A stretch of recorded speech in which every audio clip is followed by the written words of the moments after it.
Sorry, my camera cut off again. Sorry. Anyways, so I'm gonna turn this to a three-part series. So the first part was relative value. Second part is investor cycle. Third part is gonna be the money game, which has everything to do with both.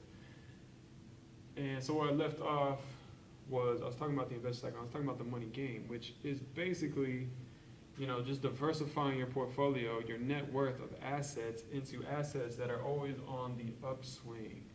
You know what I mean? And never depreciating in value. So let's just say you're holding on right now, your whole net worth in dollar bills.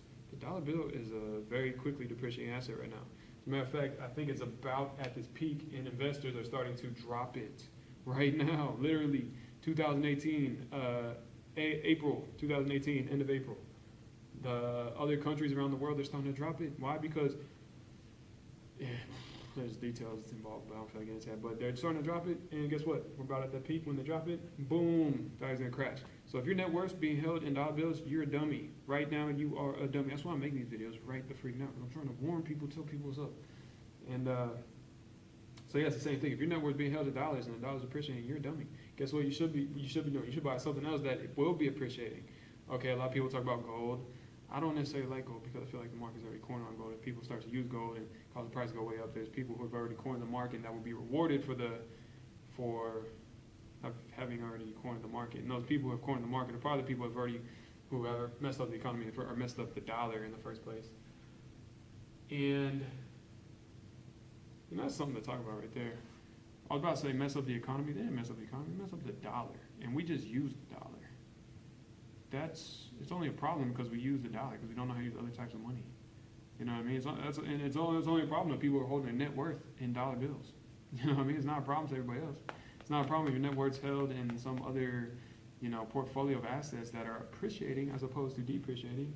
So if you're holding your whole net worth in these fiat currencies, dude, learn real quick. You don't want to be doing that. I feel bad for the people that are going to learn all this stuff late. If you're one of the first people to hear stuff, good. Share it with people, for real. Because a lot of people, they just think the world's just simple and easy. No, this is what I'm trying to tell you. The money game is something you're going to have to learn. It's not just easy schmeezy. It's easy schmeezy. Whatever I just said. Easy schmeezy.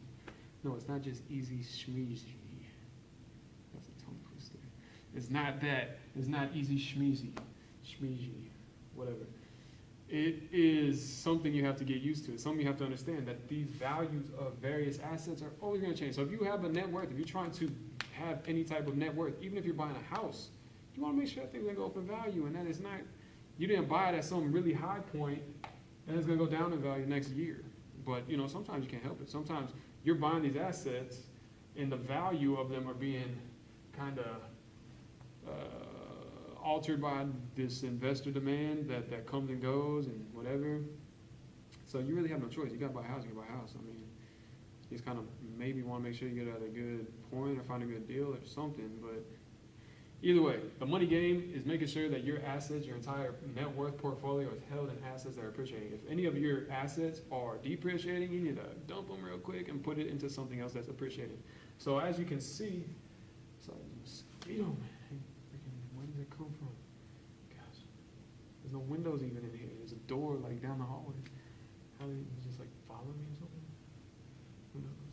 Just kidding. As you can see, let's say these are similar time frames. You have another chart. I want to drop 3 of them. Okay. This one going like that right there. This one's going like that right there. Okay. If this one's going down, guess what? This one's about to go up.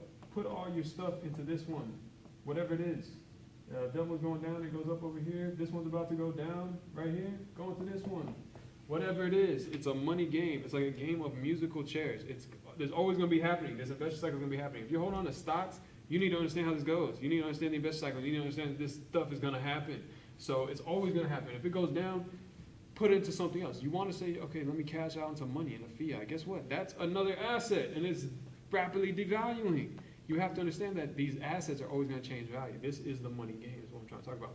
So right here, if it's going down, go into this one that's going up. If this one's about to go down, jump ship over this one. And guess what? The investor cycle is going to play a huge part. It's like a game of musical chairs, or I don't know, you kind of got to follow the herd, you might say. So if this one's going down, everybody jump ship over here. It's going to cause the investor cycle to happen. It's going to cause the appreciation of that asset to go up. And you want to get in on that. And then hopefully, if it goes to a high point, you got to cash out, you got to jump ship to another one. That's just the way it goes. It's like the herd is going to move. You see what I'm saying? You want to be following the herd in this stuff. You have to. It's not an option. It's going to happen no matter what. There's no government regulation or anything that can stop this. There's absolutely none. This is something that I realized. It's just there's no curbing it at all. It's impossible. There's no regulation whatsoever that is even possible that will curb this. This is a natural thing that occurs. It's impossible. See, a lot of people want to talk about inflation and how that causes the value of the money to go down. That's not it. That's not all there is to it. That could play a part, but guess what? It's also this. There's a finite amount of stock, but guess what? It still happens. The fluctuation happens. It happens with everything. There could be a changing, just because, okay, so if there's money being created and there's inflation because of that, that could change the value, but guess what? Just the available supply changing affects the value.